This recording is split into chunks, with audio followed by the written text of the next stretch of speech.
All right, peace, and power and elevation be to all the beautiful people out there. Class is in session. So today's subject, we're gonna take it to the National Negro League. So speaking of baseball, the Atlanta Braves have won the World Series. Congratulations. 2021. The last time they won the World Series was back in 1995. And this was when they played in the Atlanta Fulton County Stadium. Okay, because the Turner Field Stadium didn't come into existence until like 96. Okay, they were still playing the Fulton County Stadium. So they won the World Series. Peace, Brother Chauncey. And they won the 2021 World Series at Truitt Park, which is in Cobb County. So today, this is what inspired me to talk about baseball. But this is not just your typical baseball league. This is the Negro Baseball League, which was founded by an African American himself. So, with that being said, I want to talk about Andrew Rube Foster and the National Negro Baseball League. So, make sure you guys check out the channel, subscribe to the channel, hit the notification bell, share the channel, all that great stuff. All right. So, let's go ahead and get started. So, I want to get started talking about who is Rube Foster. All right. So as you can see, this is a plaque with his face on it. It says rated foremost manager and executive in history of Negro Leagues, accomplished top pitcher in black baseball for nearly a decade in early 1900s. Formed Chicago American Giants in 1911 and built them into Midwest dominant black team in 1920. He organized Negro National League, headed league, and managed Chicago team until retirement following 1926 season. All right. So as you can see, that's a picture of him. All right, that's his picture.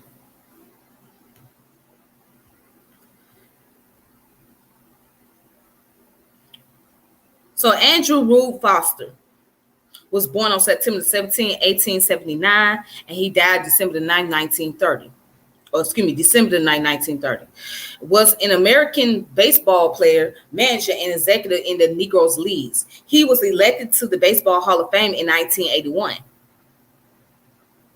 Foster considered by historians to have been perhaps the best African-American pitcher of the first decade of the 1900s. Also founded and managed the Chicago American Giants, one of the most successful black baseball teams of the pre-integration era. Most notably, he organized the National Negro League. All right. So that was, and it operated from 1920 to 1931, but we're going to get into that. Anyways, it says he is known as the father of black baseball. So Foster adopted his longtime nickname Rube as his official middle name in later years. So he was born in Calvert, Texas. His father, also Andrew, was a reverend and elder of the local African Methodist Episcopal Church. Foster started his professional career with the Waco or with the Waco Yellow Jackets, an independent black team, in 1897 and played for the Hot Springs Arlequins in 1901.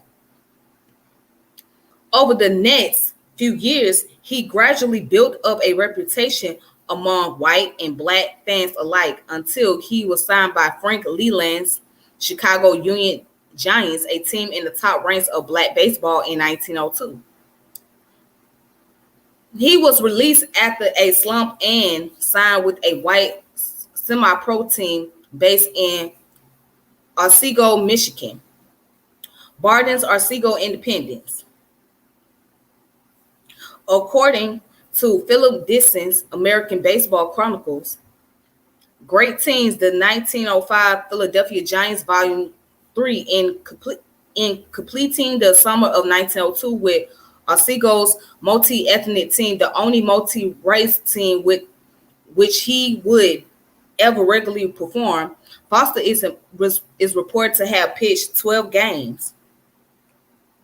He finished with a documented record of 8 wins and 4 losses, along with 82 documented strikeouts. Ironically, strikeout total for 5 games in which he appeared were not recorded. It found it the totals would likely show that Foster struck out more than 100 batters for Otsego. In the 7 games where detail exists, Foster averaged 11 strikes out per outing. Towards the end of the season, he joined the Cuban Giants of Philadelphia, perhaps the best team in black baseball. In 1903, the 1903 season saw Foster establish himself as the Giants pitching star. In a postseason series for Eastern Black Championship, the Giants defeated Soy White's Philadelphia Giants 5-2, with Foster himself winning 4 games.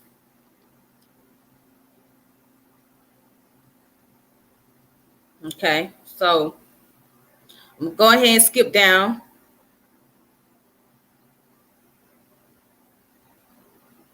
Now it goes on to say that Foster, now a star, jumped to Philadelphia Giants for the 1904 season.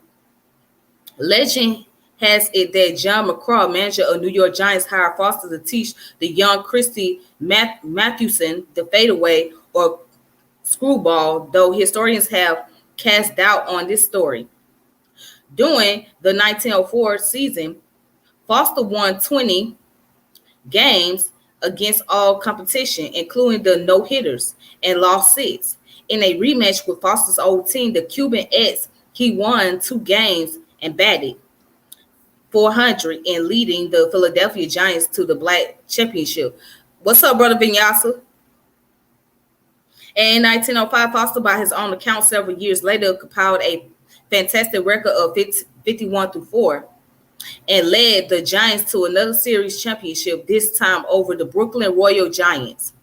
The Philadelphia Telegraph wrote that Foster has never been equaled in a pitcher's box. The following season, the Philadelphia Giants helped form the International League of Independent Professional Ball Players, composed of both all black and all white teams in the Philadelphia and Wilmington, Delaware areas.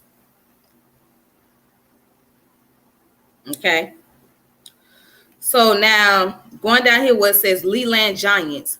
In 1907, Foster's manager, Soil White, published his official baseball guide, History of Color Baseball, with Foster contributing an article on how to pitch. However, before the season began, he and several other stars, including most importantly the outfielder Pete Hill, left Philadelphia Giants for the Chicago Leland Giants, with Foster's name playing manager under his leadership. The Lelands won 110 games, including 48 straight, and lost only 10, and took the Chicago City League pennant. The following season, the Lelands tied a national championship series with the Philadelphia Giants, each team winning 3 games. All right. So Foster suffered a broken leg in July 1909 but rushed himself back into the lineup in time for an October exhibition series against the Chicago Cubs. Foster pitched in the second game, squandered a 5-2 lead in the ninth inning, then lost the game on a controversial play when a Cubs runner stole home while Foster was arguing with the umpire. The Lelands lost the series 3-0. The Lelands also lost the unofficial Western Black Championship to the St. Paul Colored Gophers. All right, so just pretty much going into his career on each teams that he played. So if you guys just coming in watching. In 1910, Foster wrestled legal control of the team from its founder, Frank Leland. He proceeded to put together the team he later considered his finest. He signed John Henry Lord away from the Philadelphia Giants, along with Hill, second baseman Grant Johnson, catcher Bruce Petway, and pitchers Frank Wickware and Pat Dougherty. Lloyd sparked the Lelands to a 123-6 record, with Foster himself contributing a 13-2 record on the mound. So as you can see, this is Chicago American Giants. That's his team. Blowing up the image for you.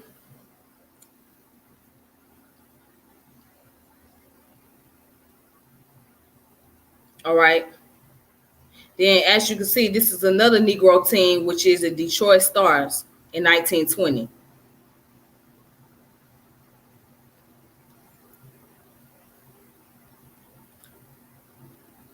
All right, so goes on to say the following season, Foster established a partnership with John Skrolin, the son-in-law of Chicago White Sox owner Charlie Komosky.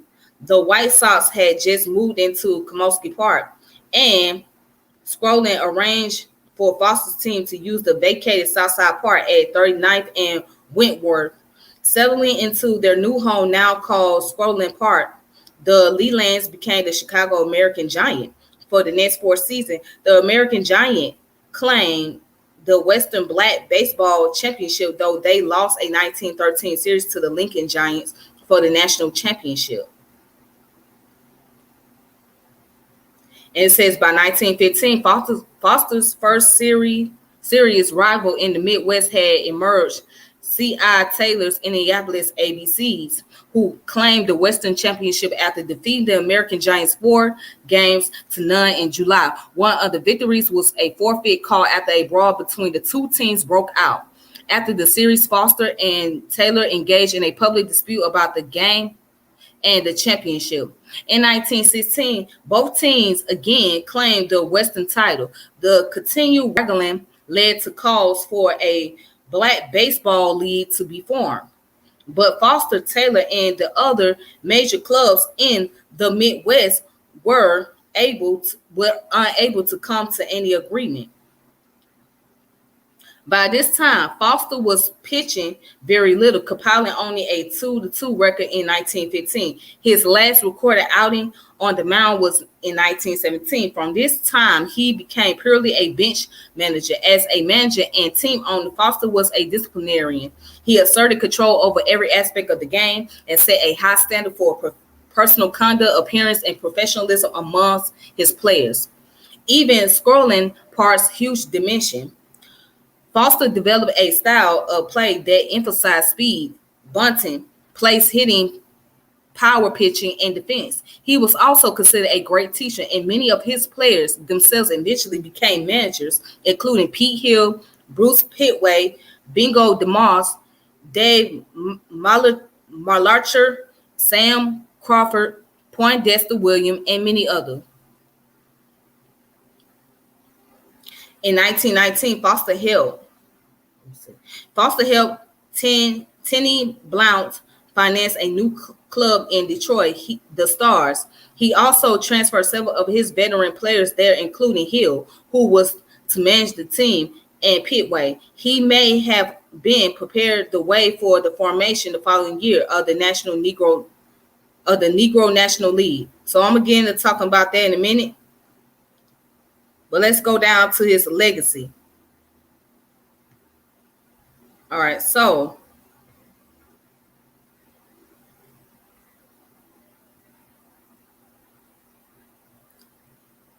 right down here says the American Giant and the NNL lived on. In fact, led by David Malachester, the Giants won the pennant and World Series in both 1926 and 1927, but the league clearly suffered in the absence of Foster's leadership. Foster died in 1930, never having recovered his sanity, and a year later, the league he had founded fell apart. Foster is interred in Lincoln Cemetery in Blue Island, Illinois. Thousands attended his funeral in Bronzeville, Chicago, including an overflow crowd of 3,000 people who stood in the snow and rain. At his funeral, his coffin was closed according to attendees at the usual hour a ball game ends. All right. So in 1981, Foster was selected to the National Baseball Hall of Fame. He was the first representative of the Negro Leagues elected as a pioneer or executive. On December 30th of 2009, the U.S. Postal Service announced that it planned to issue a pair of postage stamps in June honoring Negro Leagues baseball. On July 17, 2010, the Postal Service issued a centennial pair of 44-cent first-class U.S. commemorative postage stamps to honor the all-black professional baseball leagues that operate from 1920 to about 1960. One of the stamps depicts Foster along with his name and the word Negro League Baseball. The stamps were formally issued at the Negro League Baseball Museum during the celebration of the museum's 20th anniversary. The Negro Leagues Baseball Museum hosts the annual Andrew Rube Foster Lecture in September. All right, so as you can see, we learned about our brother right here. We learned that not only he was the professional baseball player, but he also founded a league that would continue more black players to play. So it ran for about a good 20 years almost. So in 1927, that's when they fell apart. So a lot of these leagues didn't last very long. Okay. So now I want to take you guys to the National Negro League, and let's put the focus on there. So, okay, the National Negro League was founded in 1920 and it ceased in 1931. My mistake. All right, so the first National Negro League was one of the several Negro Leagues that were established during the period in the United States when organized baseball was segregated. Because remember, Major League Baseball was segregated. You had the white team and you had the black team. So black people could not play in the professional league along with the whites. So this was during the time where Jim Crow was heavy and teams were segregated. It was the same way with basketball. Basketball was the same way. It was segregated. But let's continue. The first National Negro League was one of the several Negro Leagues that were established during the period in the United States when organized baseball was segregated. The league was formed in 1920 with former player Rube Foster as its president. Okay.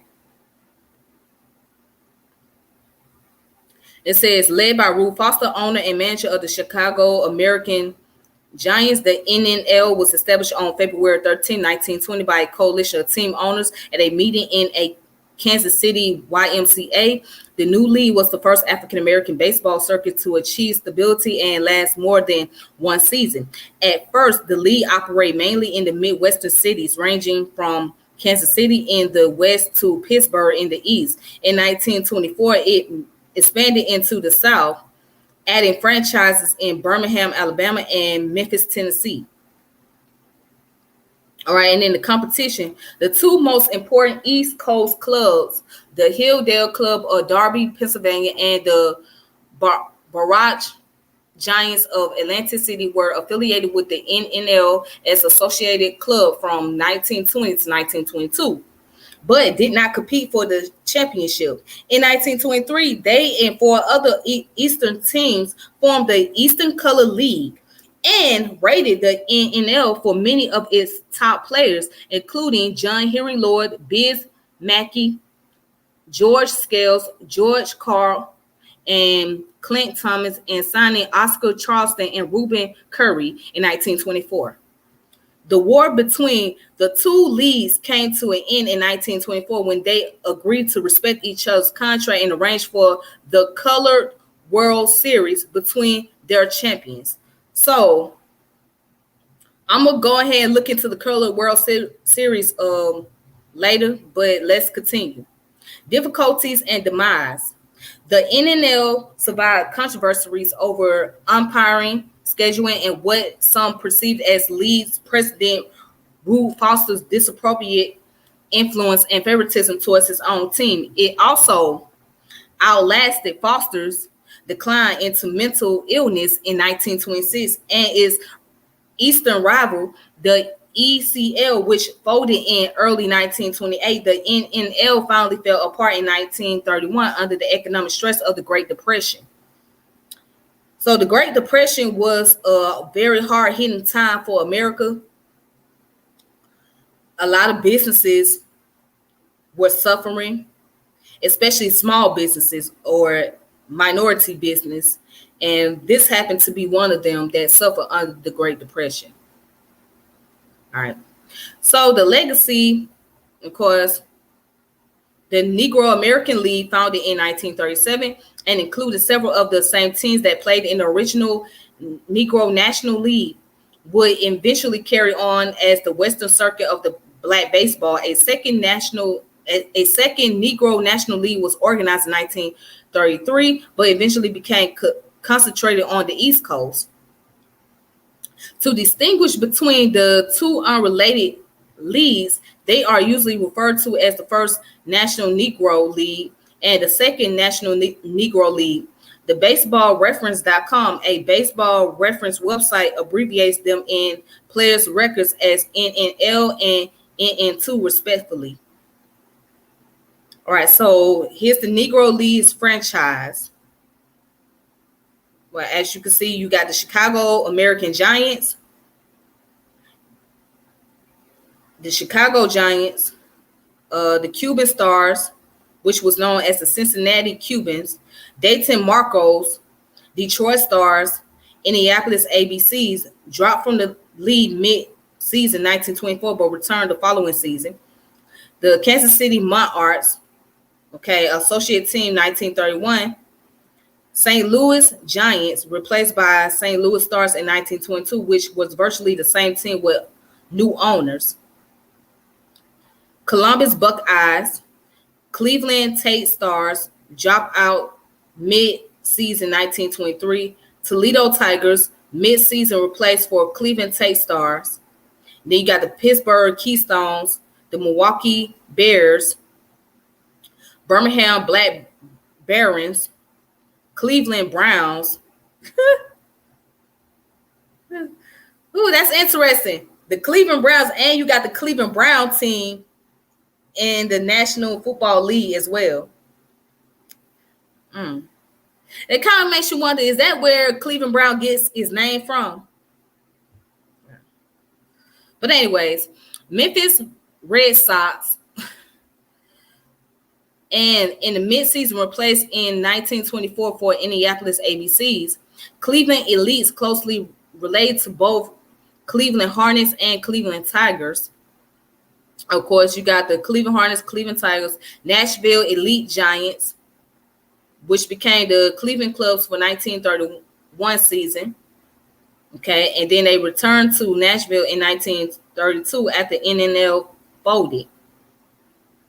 All right, so you got the Cuban House of David, the Columbus Bluebirds, the Louisville White Sox, Indianapolis ABCs, second team. All right. So the list goes on and on and on and on. And then goes down here to talk about the league's championship.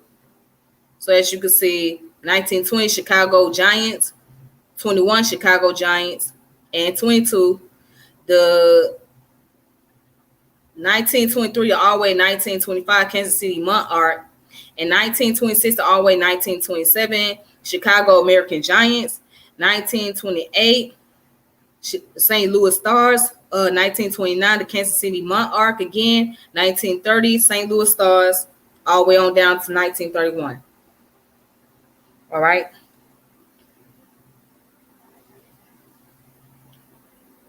So let's look at the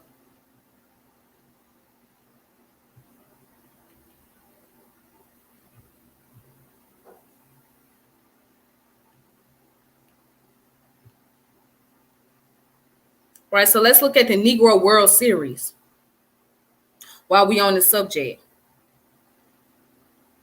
So what was the Negro World Series? The Negro World Series was a postseason baseball tournament that was held from 1924 to 1927 and from 1942 to 1948 between the champions of the Negro Leagues, matching the Midwestern winners against their East Coast counterpart.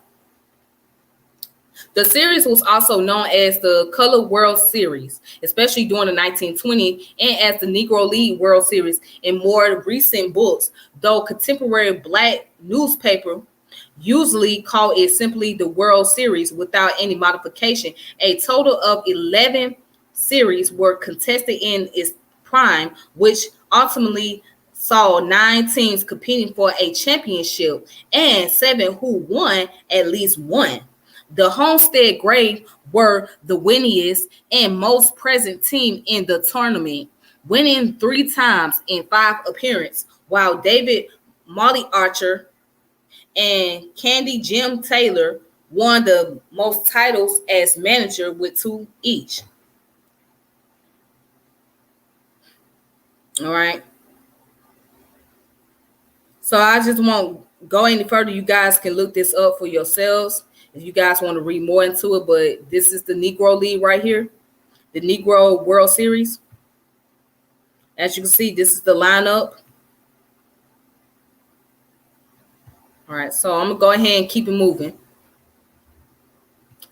And I have a book for you guys to check out if you guys are interested. So this is the only book I was able to come across. It's called Robert Charles Contrell, who is the author. The name of it is The Best Pitcher in Baseball, The Life of Rube Foster, Negro League Giant. So this book is about Rube Foster and his life as a baseball player and the owner of the team.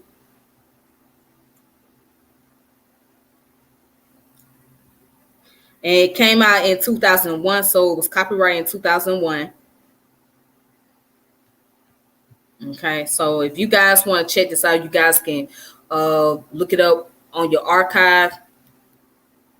You can download it on your archive. You can get it on Amazon. You can try Barnes and Nobles, or you can try to get the digital tie service, whatever you have to do, you can get it.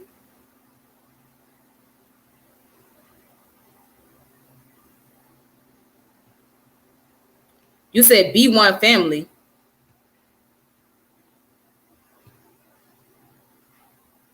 I don't know what book above that you're talking about, Vinyasa, unless you're talking about the comment that was made by George Montgomery, B1 Family.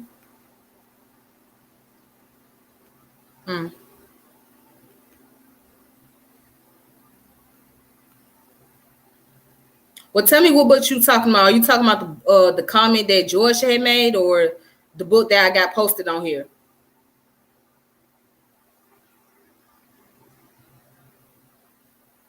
All right. But anyways, it's called The Best Pitcher in Baseball. So Rube Foster, Negro League Giant. So you guys make sure you check this book out if you want to. Like I said, you can go and get the ebook. You can get the physical copy. You can do whatever is necessary. Go on Amazon. I'm quite sure Amazon got it. Barnes and Nobles may have it. So if you, how many of you guys check out Barnes and Nobles? If you guys don't check out Barnes & Nobles, you need to do so. So if there's a Barnes & Nobles in your area, make sure you guys go out there to get whatever you need from Barnes & Noble. They may not have everything, but they have something that might be related to certain subjects. So it's always a good resource to go to Barnes & Nobles. All right. Okay, so now the next book I have for you guys to check out is the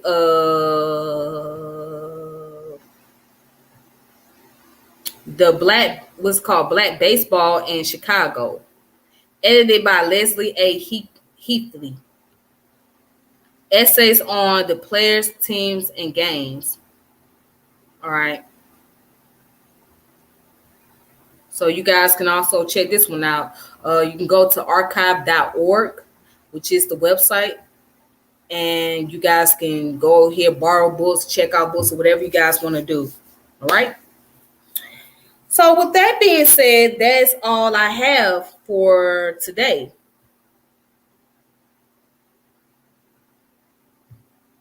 Yep, that's all I have for today. And I hope you guys enjoyed the video. Again, you guys can check it out for yourself.